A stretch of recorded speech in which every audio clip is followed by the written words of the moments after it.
Boa noite a todos que estão entrando aqui. Cíntia, Caio, Lúcio, esperando o nosso convidado. Lucas Oliveira, boa noite. Que bom você aqui conosco.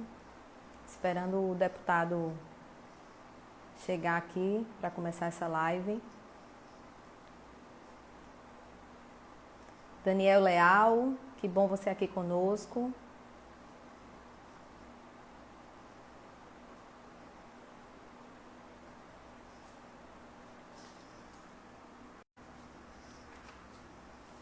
Isabela Gondim, olha, até Mofi tá aqui na nossa live. Priscila, Rafael Bezerra, boa noite, que bom vocês aqui. Boa tarde e noite, né, que 6 horas ainda.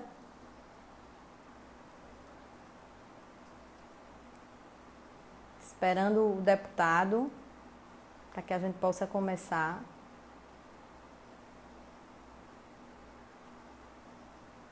Danilo Mendonça.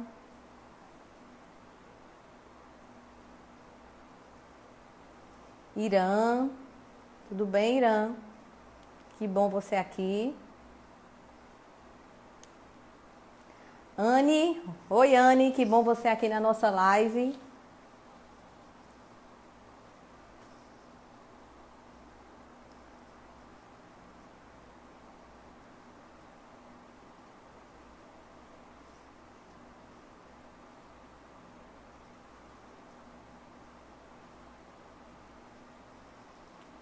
Olá, pessoal, vamos chegando.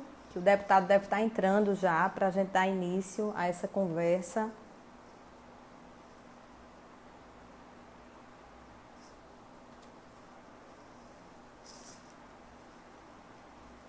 Aí o deputado chegou e ele vai pedir aqui, eu vou aceitar e a gente vai começar. Igor Ferreira, boa noite.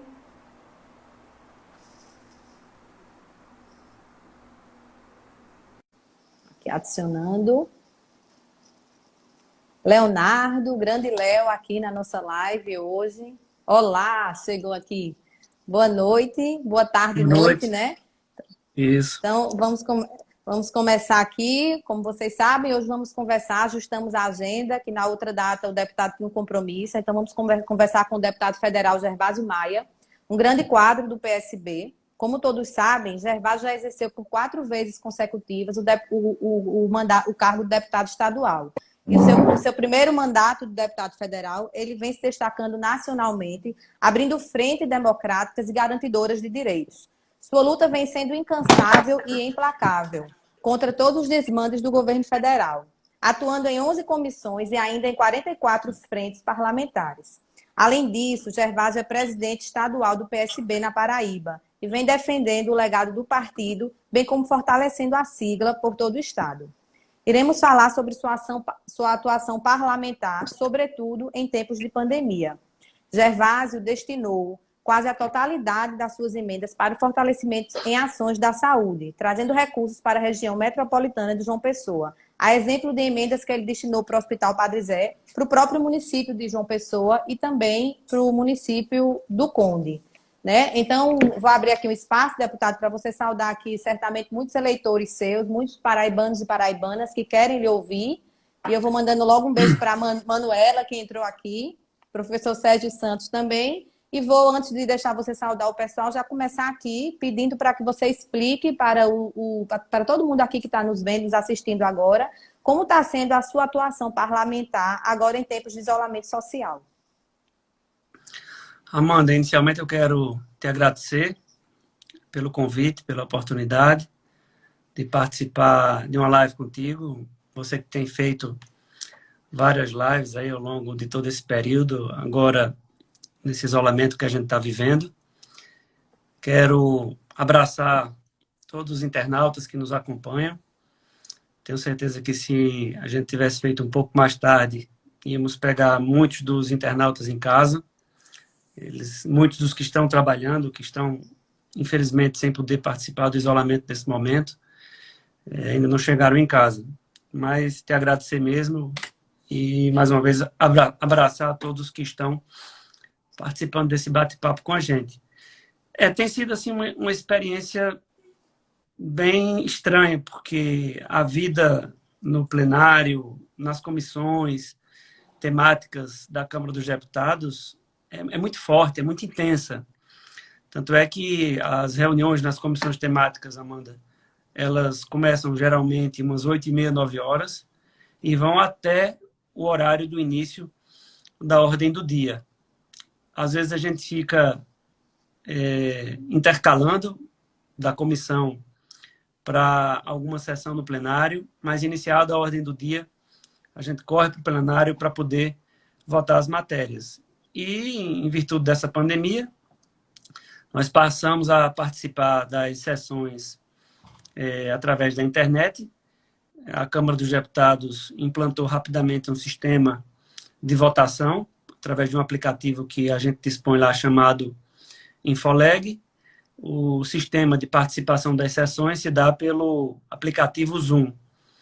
É bem complicado, porque a gente perdeu vários instantes, várias etapas das sessões que nos davam a oportunidade de fala. Então, a fala ficou bem mais limitada, mas mesmo assim a gente tem seguido de forma coesa com vários partidos da oposição para poder firmar uma posição bastante forte em diversos momentos, principalmente em várias votações importantes que a gente teve, que a gente conseguiu, graças a Deus, mudar um tanto delas, permitindo que as propostas apresentadas pelo governo federal trouxessem bem menos prejuízos à população brasileira. Mas torcendo que tudo isso possa passar para a gente voltar para Brasília e retomar a intensidade firme e forte do nosso mandato ao lado da nossa bancada, uma bancada de 31 deputados federais, uma bancada muito bacana, de uma turma muito comprometida. Então, assim, torcendo que acabe.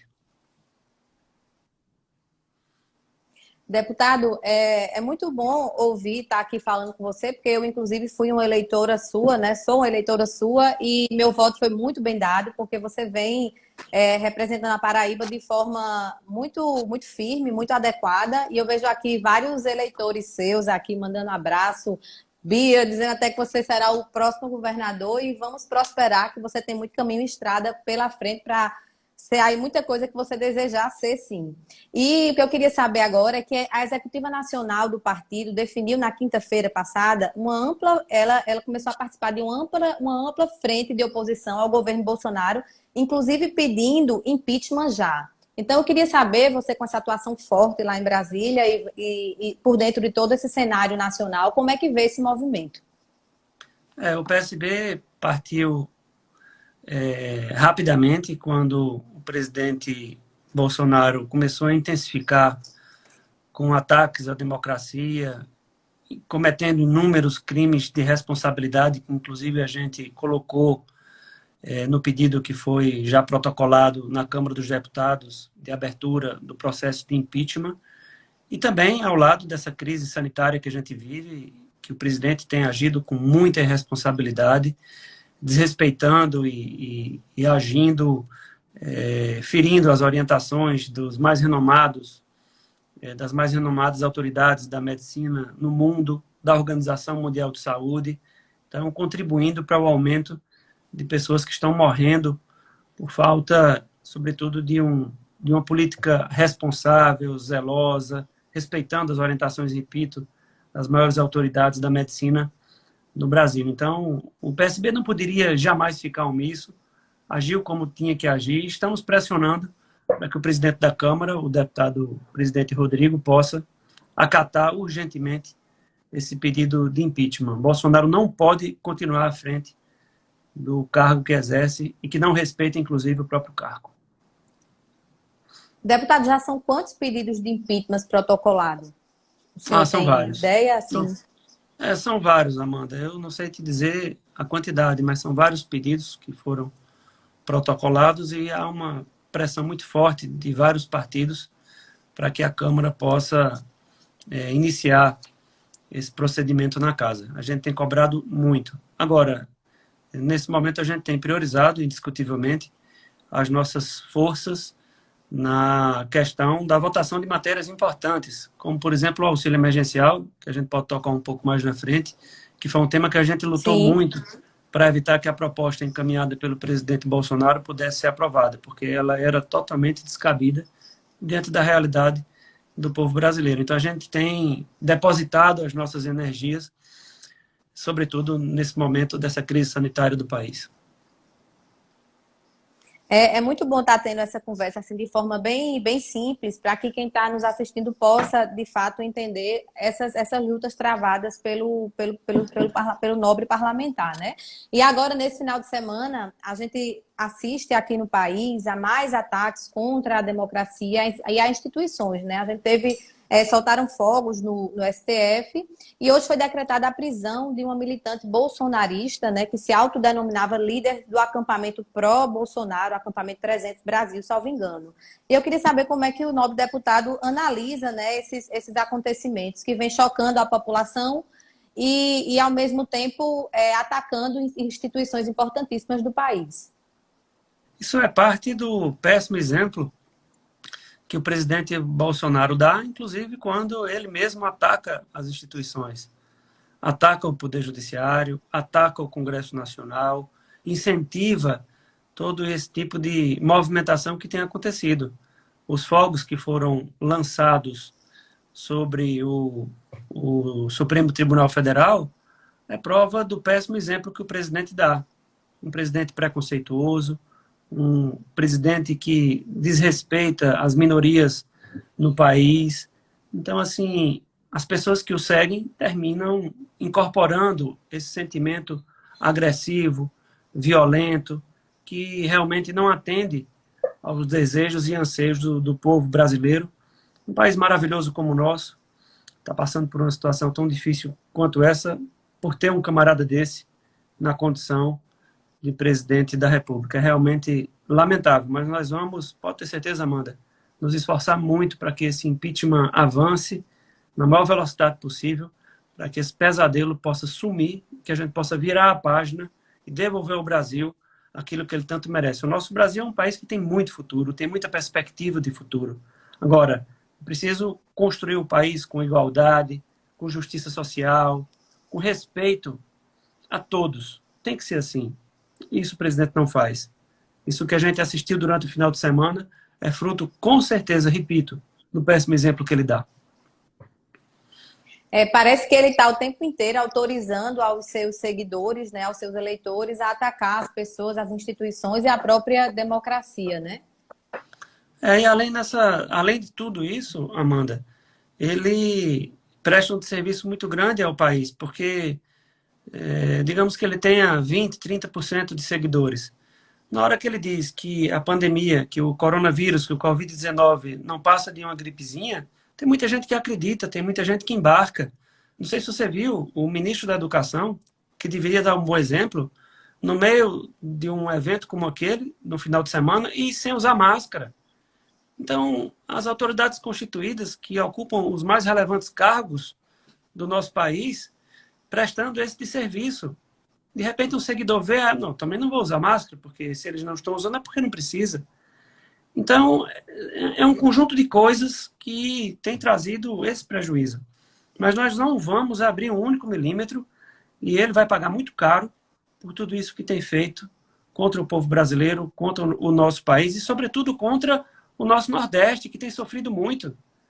Não sei se você, com certeza, viu, mas há poucos dias, há poucas semanas, a gente viu no noticiário de que foram autorizados mais acessos ao programa do Bolsa Família na região sul do que na região nordeste. Nós que temos aqui uma banda do Nordeste encravado na região do semiárido, que é uma região indiscutivelmente mais pobre, como é que se justifica o sul ter mais acesso ao Bolsa Família do que o Nordeste? Mas a fala dele, ele não esconde o preconceito que tem com o Nordeste e também uma dorzinha de cotovelo que ele carrega pela lapada de votos que recebeu do povo consciente do Nordeste, quando disse que não acreditava nele. O Nordeste resistiu, né? O Nordeste resistiu. E está resistindo, vai resistir e vai ser parte muito importante na tomada de decisões que serão tomadas no futuro muito próximo, sobretudo pelo Congresso Nacional, que não aguenta um aperto do povo, principalmente aqueles que estão lá na base dos seus próprios interesses. e não votando com os interesses do povo, que é o pau que a gente mais vê na política, principalmente na política de hoje. Tem sido assim.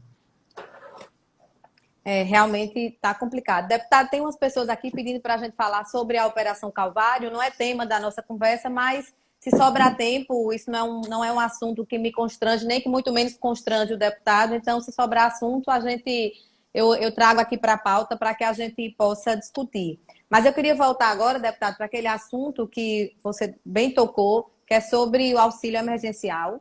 A luta que foi travada pela oposição para que esse auxílio chegasse ao valor de R$ 600, as demonstrações que o governo federal dá agora no sentido de baixar esse auxílio, e também um fato que chamou muita atenção, pelo menos para mim, que foi descoberta uma quantidade de brasileiros inexistentes. Na hora que o presidente da Caixa Econômica falou sobre o auxílio emergencial, ele falava ali que seria um grande programa de inclusão digital, né? Seria o maior do mundo, e se viu ali uma quantidade enorme de brasileiros que nem sequer tinham CPF, ou tinham conta em banco, ou tinham acesso à internet. Então, isso é um dado social muito alarmante, é uma desigualdade social muito alarmante para o nosso país. E então, eu queria que o deputado pudesse falar dessa luta que foi travada, que vocês conseguiram, né, que o auxílio emergencial ficasse um valor de R$ 600, que ainda talvez nem seja o ideal, mas que já foi um salto muito grande do que o governo federal queria, né, para a população. E como você bem falou, para a população do Nordeste, que é uma população bem vulnerável, que dentro do Nordeste tem uma população bem vulnerável. Então, vamos falar um pouquinho sobre isso e também sobre a taxação das grandes fortunas. Primeiro, só voltando aqui na pergunta que você tinha feito, se não me falha a memória, são 45 pedidos de impeachment já protocolados lá na Câmara. É mais ou menos esse número aí. Já bem absurdo, né? E o Rodrigo Maia continua segurando essas avaliações. Agora você fala sobre o valor do auxílio emergencial, é isso? Sobre o valor que foi aprovado? Isso, a gente está falando sobre o valor, a luta, né, que vocês travaram sobre isso. Eu quero, antes de te responder, mandar um abraço para o povo de Cabedelo, que estão aqui pedindo para mandar um forte abraço. Um abraço também para Duas Estradas, grandes amigos que a gente tem por lá, os dois municípios. Mas, assim, o presidente queria que o auxílio emergencial, Amanda, fosse R$ 200. Quem ia conseguir viver no meio de uma pandemia dessa sem trabalhar com R$ 200? E o papel da oposição foi muito importante, foi muito forte. O papel do presidente da casa também foi muito importante, é preciso registrar isso. E nós conseguimos ampliar para R$ 600, podendo, inclusive, chegar ao valor de R$ 1.200. Isso foi muito importante, porque tem um monte de gente que perdeu a sua renda. O vendedor de pipoca que trabalhava ali na frente da igreja, o vendedor de cachorro-quente que ficava, as pessoas que viviam de eventos, de festas, enfim, muita gente parou. E o auxílio emergencial ele chegou realmente para tirar essas pessoas do sufoco. Lamentavelmente, tem pessoas ricas sacando dinheiro do auxílio emergencial, o que é um verdadeiro absurdo. Acho que essas pessoas não são tementes a Deus. É o que eu vejo quando começo a ver essas coisas. Mas, assim, em cada instante de cada votação, a oposição deixou uma marca importante. Inclusive, dentre as matérias que estão postas, tem uma que eu até terminei assinando a coautoria do deputado do Rio Grande do Sul, do nosso partido, Heitor Chu, para antecipação do saque do FGTS, para aqueles que forem demitidos sem justa causa. Deputado, então, sua internet está dando uma... Desculpe, deputado, sua internet está dando uma pequena oscilação. Será que tem como fazer algum ajuste aí?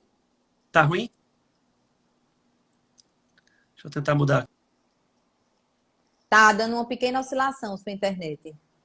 Tá.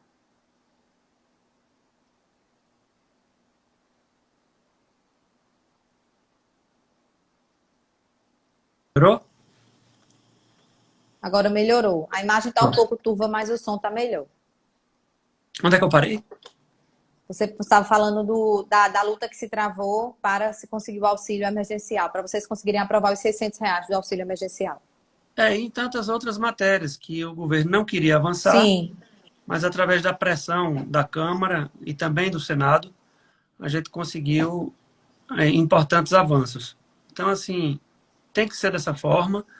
A Câmara, o Congresso, precisa ficar ao lado do povo nesse momento difícil. A gente não pode depender da sensibilidade do presidente da República, principalmente com as pessoas mais humildes, porque como todo mundo está cansado de ver e de enxergar, o presidente ele tem trabalhado prioritariamente na contramão dos interesses do povo brasileiro, da grande maioria dos brasileiros, e sempre olhando os mais ricos, aqueles que são os que menos precisam do governo federal, das atitudes do governo.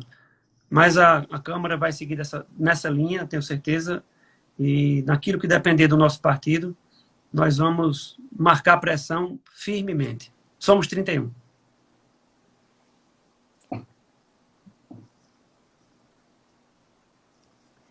Continua travando um pouco a internet, mas acho que a gente conseguiu concluir. Mas eu queria que você falasse, está todo mundo aqui perguntando como é que está a questão da prorrogação do auxílio. O governo está falando que quer reduzir esse auxílio para R$300.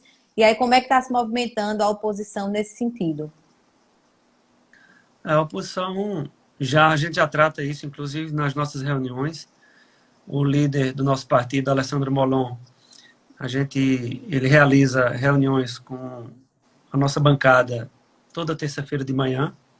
E esse é um tema que a gente já está pautando, inclusive registrando importantes cobranças que têm sido feitas aqui na Assembleia da Paraíba, através de integrantes do nosso partido, como, por exemplo, o deputado Jeová Campos, que fez uma cobrança muito firme nesse sentido. O deputado Buba Germano, na semana passada, fez também uma outra fala muito positiva com relação à revogação daquele absurdo, que era aquela medida provisória para fazer com que os reitores não mais fossem escolhidos de forma democrática. Então, o nosso partido tem prestado essa contribuição, tanto por aqui quanto por lá. Parece que tem alguém perguntando aí, algum internauta perguntando sobre o auxílio para a saúde. A gente tem uma propositura, de nossa autoria, é a de número, deixa eu ver, até anotei aqui, 2953, para permitir que não apenas os profissionais da saúde, mas aqueles que estão envolvidos na linha de frente do combate ao Covid-19, que eles possam ter um auxílio emergencial momentâneo para, de certa forma, incentivar, reforçar o seu orçamento doméstico. Isso é muito importante. E ele vai além dos profissionais da saúde, vai para o motorista da ambulância, vai para aqueles que estão trabalhando na parte de limpeza dos hospitais, de clínicas. Então, são várias propostas, não apenas de nossa autoria, mas também de autoria de outros colegas do partido. A suspensão do pagamento do FIES foi um debate firme que a gente fez. Eu até discordei com a exclusão do programa de suspensão do pagamento das parcelas do FIES, os estudantes inadimplentes. Realmente foi uma falha muito forte, mas o papel tem sido nessa linha, pensando aquelas coisas que as pessoas mais precisam e debatendo e procurando forçar na votação da matéria ou na votação de emendas, dos destaques, para que se possa avançar da melhor forma possível até que esse aperreio todo passe. Eu rogo a Deus que essa pandemia termine o quanto antes. Deputado, tem alguém perguntando se esse projeto também incorpora os maqueiros. Eu acredito que sim, né? Que é todo mundo que está na linha de frente do Covid. Claro, né? Todos eles. Todos. Então, deputado, vamos falar um pouquinho da taxação das grandes fortunas. O que é que o senhor entende sobre isso? Qual é o seu entendimento sobre a taxação das grandes fortunas? Eu cheguei a falar outro dia num projeto de lei de um deputado colega seu também, do PSB, Danilo Cabral, de Pernambuco, que ele fala exatamente sobre a taxação das grandes fortunas, que seria possível com essa taxação contemplar um auxílio permanente, né, aqui para os brasileiros. Então, como é que o senhor está vendo isso e como é que esse projeto está se movimentando em Brasília? A gente tem feito uma pressão muito grande com relação a esse tema. É muito injusto, Amanda, que todo mundo paga imposto de renda no Brasil, mas aqueles que são os mais ricos, eu estou falando de dono de banco, de pessoas É uma que parcela bem pequena da têm população. meia dúzia de pessoas têm mais dinheiro, acumulam mais riquezas do que 100 milhões de brasileiros. Olha que país desigual o nosso. E a gente precisa forçar a barra. A gente fez isso quando debatíamos a reforma da Previdência, mostrando que não precisava destruir conquistas que foram celebradas na Constituição de 88, quando a gente tinha caminhos justos para aumentar a arrecadação do país. Mas, infelizmente, a turma que está aí pelo governo Bolsonaro, eles visam mesmo os ricos, os que têm, que acumulam muitas riquezas no país e deixam de lado a justiça social. A gente tentou fazer com que aquele tema avançasse, a gente tem tratado disso agora. Eu penso que esse assunto ele precisa ser falado todo dia, principalmente nesse momento agora que o Brasil vive. Só para resumir, para não me estender muito, Amanda, somente 2 países não tributam lucros e dividendos. Somente 2, o Brasil e a Estônia, que é um país pequenininho lá da Europa. O restante dos países no globo terrestre tributam sobre lucros e dividendos. Aí algumas pessoas podem estar dizendo, Gervásio, o que é que significa isso?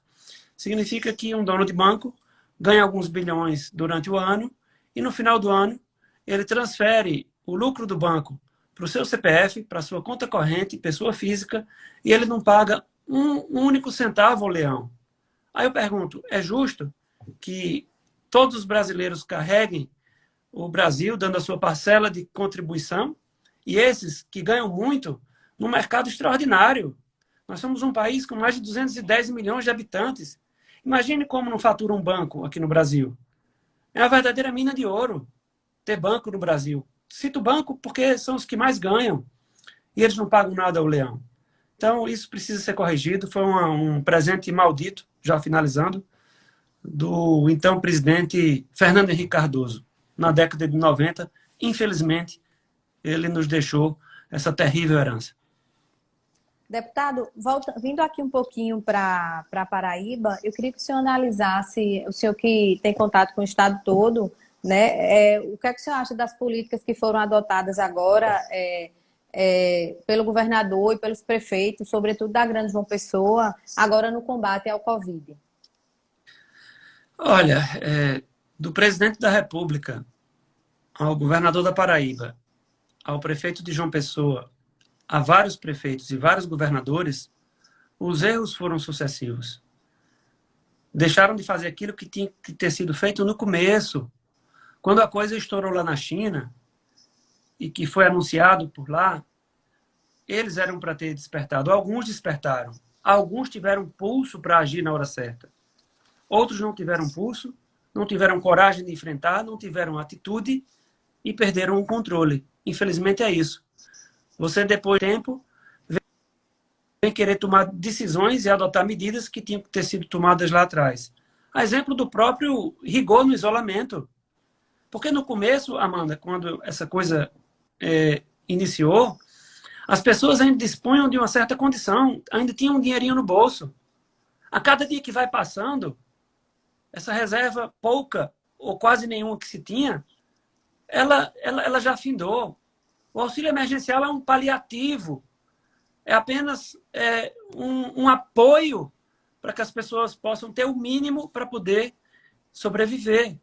Então, os erros foram sucessivos, a gente vê, principalmente aqui na Paraíba, o governo do estado esperou pelo presidente da República, o presidente da República que não gosta do Nordeste, que trata o Nordeste com preconceito. Imagine se ele ia ter atenção com a Paraíba. E quando se veio despertar, não tinha mais respirador para comprar, não tinha mais equipamentos para montar uma UTI. E os recursos, eles existem. Mas a demora, é aquilo que se diz, o time foi perdido e o resultado é esse que a gente está vendo aí. Estamos vivendo ainda, há quem diga, a gente vê muito isso, que ainda não estamos vivendo o pior momento. Então, eu fico realmente muito preocupado e rogando a Deus que esses equívocos todos cometidos pelos gestores possam terminar da melhor forma possível. Na quantidade de pessoas contaminadas e na quantidade, é claro, de mortes. É isso. O interior está abandonado. O interior da Paraíba, Amanda. É isso que eu ia perguntar para você. Entrega a própria sorte. Os hospitais regionais, eles estão funcionando dentro do mesmo ritmo que funcionavam antes da pandemia. O que se levou para o interior da Paraíba é quase nada diante da necessidade que se tem.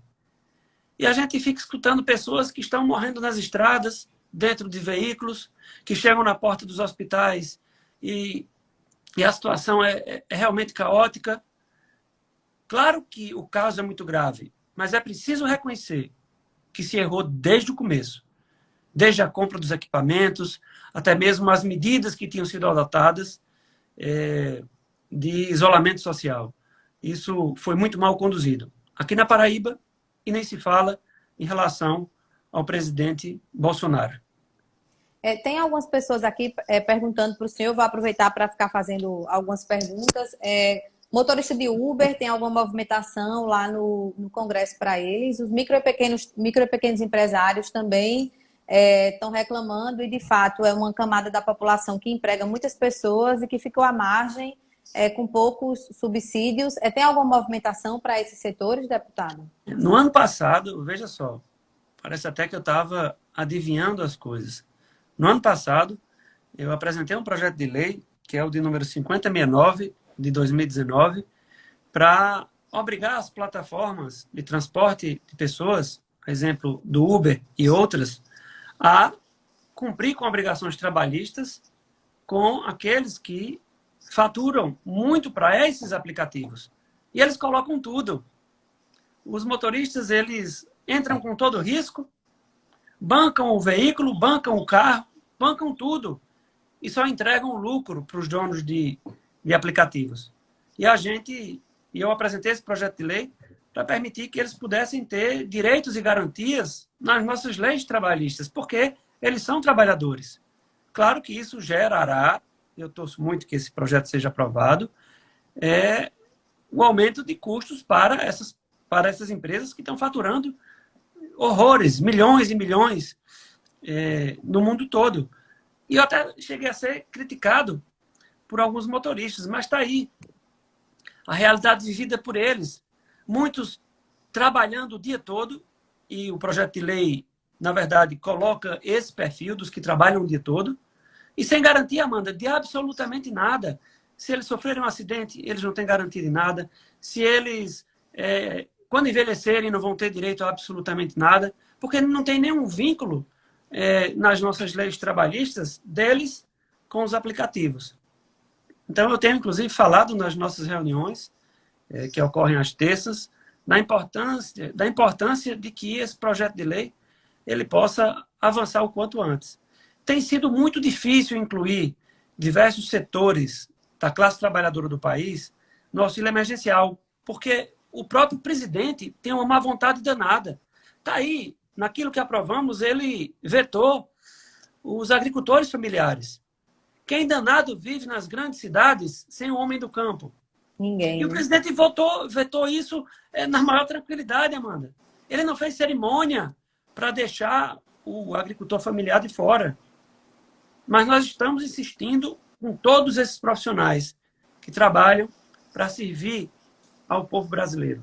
Estamos muito atentos. Quero dizer isso a todos os que estão nesse momento se arriscando as suas vidas, inclusive os motoristas de Uber. Porque quando alguém adoece, termina indo de Uber para o hospital. Quando consegue ir para o hospital, de Uber. Quando não, quando a situação já é mais grave, tem que ser, é claro, de ambulância. Mas a gente vê as reportagens de muitos pacientes que recorrem aos motoristas desses aplicativos que têm essas plataformas, as plataformas de aplicativos de transporte de passageiros. E a gente aqui com muitas pessoas nos acompanhando, Lourdes, Tieta, Jeremias, Odilon, Alana, muitas pessoas aqui conosco, mandando também perguntas para o deputado. E você falou agora que parece que estava adivinhando com relação ao projeto para os Ubers, mas aí a gente vamos falar agora um pouquinho das emendas que você decidiu destiná-las, acho que antes do Covid, né? Bem antes do Covid, para a saúde, né? Então, você decidiu destinar suas emendas, espalhou pelo Estado para a saúde. Então, eu queria que você falasse um pouquinho por que dessa escolha e se isso vem ajudando agora no combate do Covid.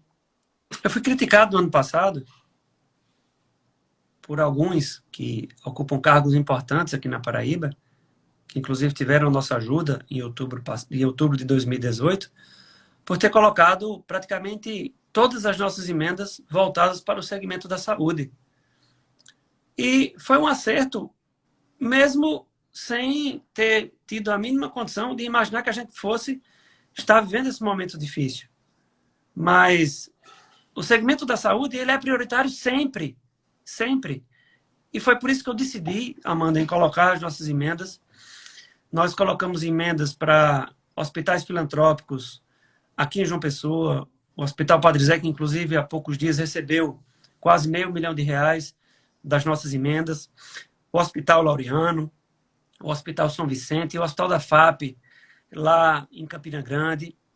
Colocamos também uma emenda de R$1 milhão agora para o Covid, para que o governo do Estado pudesse, eu esperava que o secretário prestasse algum tipo de esclarecimento à bancada, mas não teve a menor atenção com a bancada. Se reuniu com a bancada em meados de março, Amanda. A bancada se comprometeu a colocar as emendas. Eu, particularmente, não tive a menor resposta, a menor consideração por parte da Secretaria de Saúde. Você está falando do secretário estadual de saúde. Estadual de Saúde. O doutor Geraldo, ele fez uma reunião conosco em meados do mês de março, quando vários integrantes da bancada, deputados federais e senadores, se comprometeram de colocar emendas para o Estado. E a gente não teve nenhum retorno do que se pretende com esses recursos. Eu, inclusive, fiz um ofício endereçado ao governador por já ter indicado esses recursos para os hospitais aqui em João Pessoa e em Campina, para que esse R$1 milhão possa chegar nos hospitais regionais do interior, principalmente os que estão mais distantes aqui da região metropolitana. Por quê? Porque as pessoas estão aflitas. E o interior merece a mesma atenção. Afinal de contas, eles têm uma dificuldade a mais, que é a distância dos maiores centros hospitalares que a gente tem aqui na capital. E várias outras emendas que coloquei para diversos municípios do interior, inclusive aliados ou não, porque a política com P maiúsculo ela tem que ser feita dessa forma. Foi por isso que coloquei uma emenda de R$700 mil para o Covid aqui para a Prefeitura de João Pessoa. Esse recurso já foi depositado nas contas da Prefeitura, porque a política ela tem que ser feita dessa forma, para todos. Aliás, quem fazia isso com muita mestria era o ex-governador Ricardo, que uma vez por ano reunia todo mundo lá no Espaço Cultural, só não ia o prefeito que não quisesse. Ainda tinha prefeito que não ia, não sei se você lembra. Para firmar convênios para que os municípios pudessem receber recursos do governo do Estado para a realização de obras, para que os recursos pudessem chegar, independentemente da política partidária, melhor dizendo, em cada um dos municípios da Paraíba. Então, além dessa atuação legislativa, que ela tem uma importância gigantesca no mandato, porque eu fiz esse compromisso com os paraibanos de voltar... E o senhor é deputado da Paraíba, né? Não é deputado só de alguns... O senhor é deputado da Paraíba. Fiz esse compromisso de voltar ao lado deles.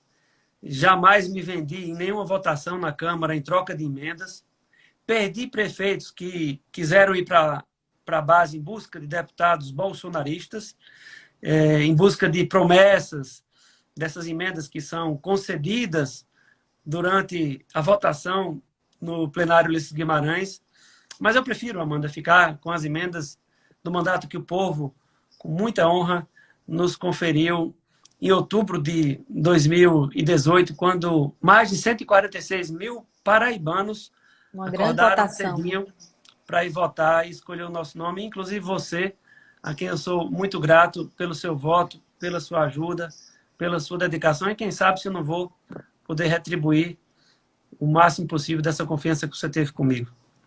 Deputado, voltando um pouquinho, o que o senhor falou dessa reunião que teve com o secretário de Saúde, Então, essas emendas não foram destinadas para Paraíba ou ele não deu retorno e o senhor não conseguiu caminhar? Foram todos os deputados ou como foi isso? Assim, só para a gente poder entender um Na pouquinho. verdade, foi feito um acordo, foi feita uma proposta, cada um lançava uma ideia nessa reunião que ele estava, em um grupo de WhatsApp, e a bancada federal se comprometeu de colocar, cada um colocou um valor, para que esses recursos pudessem chegar para o combate ao Covid. Mas uma coisa que ficou, e foi um pedido feito por todos os que estavam na reunião, era de que o secretário pudesse encaminhar para a bancada um plano de investimentos. Nós nunca recebemos isso. Mas fizemos o dever de casa. Não me arrependo de ter feito. Mesmo sem ter tido, por parte do secretário, esse encaminhamento do plano de investimentos, para a gente saber quanto seria encaminhado para cada unidade de saúde, qual seria o plano O estratégico que é que seria feito com as emendas de vocês, né? O que é que isso para ia... poder a gente poder opinar também. Sim, claro. Até porque é uma coisa construída. Nós fomos eleitos pelo povo paraibano e temos o direito de dizer, olha, nós vamos mandar as emendas, mas como é que o que é que o governo pretende fazer? Para que a gente pudesse, Amanda, discutir e até sugerir, discordar de algum ponto apresentado, ou de repente colocar um valor a mais, enfim, construir a várias mãos, deixando, Sim. inclusive, as diferenças político-partidárias de lado, coisa que eu faço muita questão de fazer, porque eu sou muito grato àqueles que confiaram no nosso nome e hoje na condição de deputado federal em Brasília. Deputado, todo mundo gosta de... A gente falou de muita coisa, a gente passeou por muita coisa, pelo que está acontecendo em Brasília, pelo auxílio emergencial, pelas suas emendas, pelas políticas para o Covid, falou de alguns projetos de lei seu, e a gente vem chegando aqui na nossa reta final, e você é presidente do PSB estadual, andou pelo estado da Paraíba todo, organizando essa sigla, trazendo reforços para o PSB, e a gente tem um partido muito unido, né, em prol de alavancar essa legenda sempre, cada vez mais. E a gente tem um legado também, o PSB tem um legado muito grande aí, que a gente se orgulha muito, né? O PSB teve o melhor governo da cidade de João Pessoa, os melhores governos do estado da Paraíba, onde diversas obras, e você é bem testemunha delas, porque andava esse estado todo, e é um construtor desse projeto também, então foram muitas obras estado afora, e essas marcas estão aí, né? Elas estão pavimentadas pelos 4 cantos desse estado. E aí eu queria que assim, a gente sabendo da posição do PSB, que é de respeito total às vítimas do Covid, né? E sabendo que o partido se preocupa com a vida de todos os paraibanos e todas as paraibanas, né? A gente sabendo que isso está à frente, né, de tudo que se possa girar em torno da política eleitoral, porque política com P maiúsculo, como o deputado bem falou, é feito o tempo inteiro pelo PSB. Então, eu queria que o senhor fizesse uma análise, como presidente do partido, desse processo que se avizinha aí, qual é a sua visão sobre isso? O PSB é um partido que tem uma vida partidária muito intensa, de muita relação com a base. Aliás, no tocante ao estado da Paraíba, isso ainda tinha uma amplitude maior, porque o PSB, enquanto esteve à frente do governo do estado, colocou o povo para discutir com o próprio governador através de uma ferramenta que era desacreditada pelos adversários, que foi exatamente o orçamento democrático, que fez com que o povo fosse lá, desabafasse, reclamasse e dissesse: aqui a gente quer a estrada, aqui a gente quer a doutora, aqui a gente quer uma escola em tempo integral.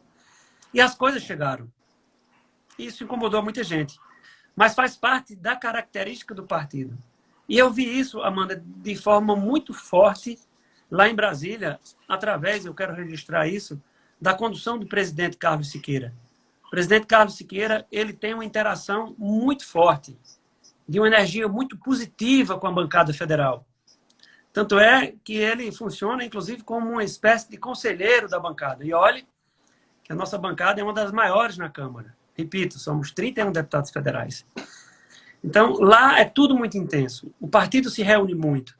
Agora eu estou sentindo uma falta danada disso, porque a gente está fazendo as reuniões de forma virtual, A gente fez uma reunião, inclusive, mais recentemente com o presidente Siqueira, com todos os presidentes dos diretórios estaduais do partido, que eu ocupo esse espaço com muita honra e sou muito agradecido a todos vocês pela confiança de poder ocupar esse espaço de tanta importância de um partido que tem raízes muito sedimentadas na Paraíba por tudo que fez, por tudo que realizou. Então, de cada coisa dessa que a gente vai trabalhando, Amanda, tem a participação do partido, tem a participação da Executiva Nacional, sugerindo, indicando. Você viu como agiu o partido na votação da reforma da Previdência. Sim. Aplicou, inclusive, uma punição aos deputados que não votaram com a orientação do partido. O partido fechou questão, porque o partido enxergava que não podia dar um passo na Câmara dos Deputados para retirar direitos conquistados de quem mais precisa. E se eu pudesse resumir essa coisa, já sendo bem rápido, da reforma da Previdência, chega muito mais dinheiro, Amanda, nos municípios, nas regiões mais pobres, na conta dos aposentados, na conta dos pensionistas, do que na conta, no repasse do próprio FPM dos municípios. Para você ter ideia do que representa para a economia, para o dono da farmácia, o dono da padaria, o dono do mercadinho, o dono da loja de material de construção, esse dinheiro, essa fortuna que vai aquecer, que chega para aquecer a economia de cada um dos municípios do país. A gente não podia votar contra. Seria um absurdo o PSB votar a favor de uma reforma daquela. E o PSB foi para cima, disse que não admitia e puniu aqueles que destoaram do partido. Então, assim, eu bato no peito e digo que tenho um orgulho gigantesco de fazer parte do PSB, da construção desse projeto e dizer a você, Amanda, que eu sou alguém que carrego na minha memória, de forma muito acesa, os gestos das pessoas. E é por isso que eu continuei na mesma linha, quando muitas coisas aconteceram, após a vitória de 2018, e posso andar de cabeça erguida por todo canto, ao lado de quem construiu, ao lado dos que construíram, porque isso se traduz em coerência. E na política está em extinção, mas é muito importante.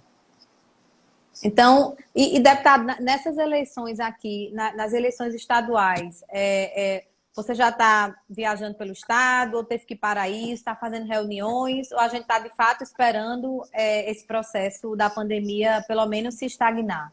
Porque passar, a gente sabe que ele vai demorar um pouco. Como é que está essa questão? Já existe uma decisão de data, enfim, de convenções, ou isso ainda está meio em aberto? Uma reunião que está para ocorrer de hoje para amanhã, com os líderes e o presidente do Tribunal Superior Eleitoral, do TSE, para poder construir essa possibilidade de adiamento, possivelmente para o finalzinho de novembro e começo de dezembro. Até porque tem que dar tempo de preparar todo o processo de transição dos eleitos, vai mudar, prestação, né, a forma de contas. de acontecer. Tem uma série de coisas que acontecem pelo meio do caminho e que precisam ser pensadas. O líder Molon, inclusive, nos informou que na reunião próxima já deve trazer uma posição com relação a essa questão da possibilidade de adiamento das eleições para o final do ano. Eu torço muito que nada disso acontecesse, porque se a gente não tem adiamento, significa dizer que a pandemia foi controlada. Se a gente adia, se a gente coloca isso para frente, é sinal de que a coisa não vai bem. Mas vamos seguir nessa linha. Sim, só para completar, até fugindo um pouco aqui o raciocínio, mas com relação ao trabalho que eu tenho exercido na condição de presidente do partido, até meados de março a gente fez um trabalho muito forte de reuniões, com lideranças de diversos municípios da Paraíba, montando as estratégias para a eleição, mas logo que começamos o isolamento social, isso inclusive atrapalhou um pouco no processo de construção partidária, porque em determinado momento, antes do prazo, a gente não podia mais se reunir, a gente teve que evitar as reuniões, mas eu preciso te dizer que o saldo, diante de tantos ataques, diante de tantas decepções, foi muito positivo. O partido vai sair fortalecido. tanto no interior quanto aqui na capital, que é, como eu disse, naquela nossa reunião, que os encaminhamentos devem ser avaliados principalmente, claro que com a nossa opinião, com a nossa sugestão, mas por Ricardo, pelo ex-governador Ricardo, pelo ex-prefeito, ex-vereador de João Pessoa, já que ele conhece de forma bem nítida a realidade do cenário. Então, eu penso que o peso, principalmente com relação a João Pessoa, deve recair sobre os ombros dele para a condução desse processo. Claro que ele tem ajudado muito na construção nos outros 221 municípios da Paraíba. Então, pela sua fala, deputado, o importante é que todo mundo que está aqui conosco, é que sabe que o PSB está muito unido em prol dessas eleições municipais e também no combate ao coronavírus, à pandemia, que é agora a nossa maior pauta de discussão para poder construir isso, né? Tanto lá com nossos deputados federais, com o presidente do partido e os presidentes do partido municipal, para que a gente possa contribuir, né, com relação a essa pandemia que assola aqui o nosso país de forma tão severa. A gente está chegando aqui nos momentos finais, poderíamos passar aqui mais 2 horas conversando sobre sua atuação parlamentar e todos os desdobramentos dela. Muito bom, deputado, estar aqui, falar com você, um debate importante e engrandecedor. Eu vou deixar aqui um espaço, porque tem muitos eleitores seus aqui nesse momento, para que você possa cumprimentá-los e se despedir deles também, né? E lhe agradeço mais uma vez, a gente ajustou essa agenda e está fazendo essa conversa muito importante para o partido. E também quero aproveitar para dizer a todo mundo que amanhã eu vou estar aqui às 18 horas, conversando com a deputada Gleisi Hoffmann, presidente do PT, que vai ser também uma conversa muito importante para a gente continuar construindo, né, esse debate para um país melhor, um estado melhor, uma cidade melhor. Então, abro agora esse espaço para você, deputado, para que você possa conversar com o seu eleitorado aí, que o povo quer lhe ouvir, que o deputado, o dono do mandato cheio de voto aqui é você. Ninguém chega a canto nenhum sozinho. Se eu cheguei até aqui, foi porque muita gente nos ajudou, muita gente depositou a confiança, desde os eleitores em cada um dos municípios, até mesmo as lideranças que passaram, que contribuíram, pessoas como você, Amanda, que eu sou muito agradecido, gosto de fazer isso publicamente, é bom fazer publicamente, eu gosto assim, mas fico muito feliz porque, mesmo sem, assim, nesse momento difícil que a gente está vivendo, sem poder chegar, eu gosto de andar muito, eu gosto de visitar os municípios, eu gosto de interagir com as pessoas em todos os anos do mandato, eu sempre fiz isso. E vejo aqui várias pessoas que passaram de Guarabira, dos Estrados eu já falei, aqui de João Pessoa, de Catolé do Rocha, lá no Alto Sertão, de Cajazeiras, de Piancó, um monte de gente que passou por aqui que, se eu for citar todo mundo, a conexão vai cair, porque me parece que a gente só tem 1 hora. Mas, assim, eu quero resumir, sabe, Amanda, umas coisas, nessa sua fala final, dentro das colocações que você fez, eu quero dizer o seguinte: o PSB, não apenas nesse momento da pandemia, mas sempre vai estar ao lado do povo. Você não vai ver nenhuma orientação do líder da bancada do PSB no plenário Ulisses Guimarães que seja contra o anseio popular, na retirada de direitos, na produção de um país que seja injusto como é o Brasil, um país desigual. Nós estamos dentre os 10 países mais desiguais do planeta Terra. Você não vai ver isso no PSB. O PSB não tem essa característica. O PSB vai sempre estar nessa linha. Você não vai ouvir falar que o PSB negociou emendas para votar contra o povo. Você não vai ouvir isso, porque isso não existe. O PSB não participa dessa festa. Fomos eleitos para estarmos no campo das oposições, mas uma oposição propositiva, uma oposição que apresenta caminhos, que apresenta alternativas. É assim que tem que ser. A boa política é essa. Quando se tem que elogiar, a gente elogia. Infelizmente, no atual governo, no governo Bolsonaro, a gente não encontra espaço ou brecha para fazer elogios. Somente críticas, principalmente pelo comportamento insano que ele tem tido nesse momento da pandemia. No mais, te agradecer pela oportunidade de bater esse papo. Agradeço muito pelo convite. Fiz pouquíssimas lives, estou ainda me entrosando com essa coisa das lives nas redes Ser tudo virtual agora. sociais, tudo virtual. Mas muito obrigado, Amanda. Manda um abraço aí para Ricardo, manda um abraço para todos. Sei que ele deve estar aí por perto. Já já ele vai participar também de uma live da Fundação da Fundação João Mangabeira, que inclusive eu publiquei hoje no blog, pedi para publicar no blog do partido para anunciar a realização desse evento da Fundação João Mangabeira, que, aliás, Ricardo tem feito um trabalho muito importante, elogiado por lideranças de vários estados, daqueles que têm o PSB implantado. E a Fundação João Mangabeira, que tem uma importância e uma vida muito forte no seio do nosso partido, do PSB. Valeu, Amanda, obrigado. Valeu, aos internautas. Obrigada também por você ter estado aqui conosco.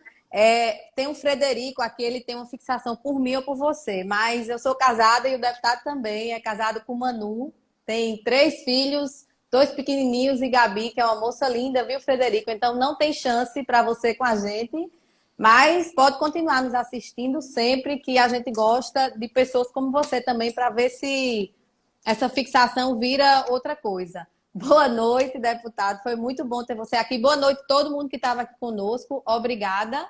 E amanhã, novamente... Bom São João já já, né? Bom São João já já. E amanhã... O São João sem fogueira. Infelizmente, né? Isso, sem fogueira. E amanhã, 18 horas, aqui... Todo mundo aqui comigo novamente para a gente fazer mais uma conversa com a grande deputada, presidente do PT, Gleisi Hoffmann. Beijão a todos. Valeu, tchau, gente. deputado. Obrigada. Boa noite. Tchau, Amanda. Tchau, tchau. Valeu. Obrigado. Tchau, gente. Obrigado.